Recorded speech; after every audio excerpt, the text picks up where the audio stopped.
আসসালামু আলাইকুম রহমতুল্লাহি ওবরাকাতুহ। কিছু কথা আপনাদের মাঝে শেয়ার করতে চাচ্ছি, সেই জন্যই ভিডিওটি করা। আমি এখন আছি শহর থেকে অনেকটা দূরে, অনেকটা দূরে। সুন্দর একটা গ্রাম। গ্রামের পরিবেশ অবশ্যই ভালো লাগার মতো, গ্রামের পরিবেশ সবাই ভালো লাগে।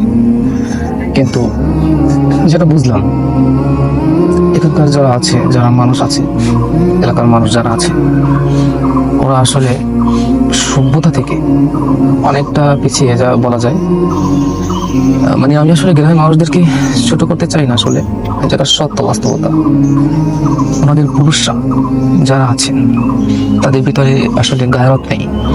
তাদের স্ত্রীরা বেপর্দাভাবে বেহায়াপনা জীবনযাপন করে, পুরুষদের সামনে যায়, কথা বলে। একটা শৃঙ্খল একটা পরিবেশ, গীবত থেকে শুরু করে সব রকমের এগুলো হয় এখানে। আসলে এদের মেয়েরা পুরুষদের সামনে যায়, এলাকার পুরুষদের সামনে যায়, চেঁচামেচি করে, কিন্তু এদের বাবাদের খুব কোনো খারাপ লাগে না। আসলে কেন জানি লাগে না এদের ভিতরে। একটা বাড়ি করার জন্য সারা জীবনটা দিয়ে দেয়, সুদ ঘুষ থেকে শুরু করে সবকিছু করে শুধু একটা বাড়ি করার জন্য। আল্লাহ বিধানটাকে ওই রকমের গুরুত্বপূর্ণ মনে করে না। ইসলামের কিছু বললে, কোনো কথা বললে তারা তাকে খুব তাচ্ছিল্য করে, যেমন হুজুর বলে, মোল্লা বলে, এগুলো বলে। গতকাল রাতে আমি পর্দার কথা বলেছিলাম, তো ওনারা বললো যে এইসব নিয়ম, এইসব হাদিস গ্রামে চলে না, এগুলো চলে শহরে। তার মানে আল্লাহ গ্রামে নেই, আল্লাহ শহরে আছে। আচ্ছা, আল্লাহ শহরে আছে, সেই কারণেই শহরে এত ধর্ষণ, এত রেপ হচ্ছে, মাদক, অশ্লীলতা, বেহায়াপনা, যত রকম খারাপিপনা, এত গুম খুন হত্যা এত হচ্ছে।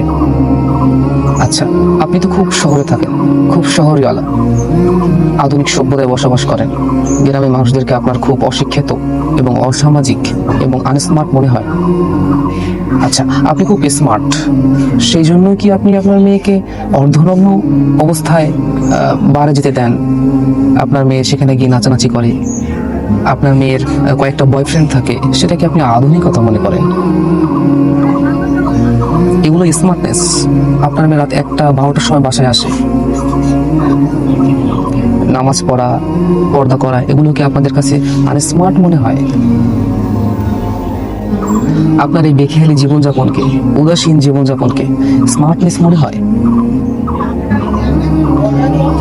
আপনি সভ্যতা থেকে অনেকটা দূরে আছেন, আপনার তো 16 আনাই বৃথা। আল্লাহ আপনাকে ক্ষমা করুন। 5 লাখ 10 লাখ টাকা দিচ্ছেন শপিং এর জন্য, সেটা লাইভে এসে বলছে আপনার মেয়ে। কি শিখিয়েছেন মেয়েকে বলেন? আপনি কি জানেন আপনার মেয়েকে আপনি কি শিখিয়েছেন?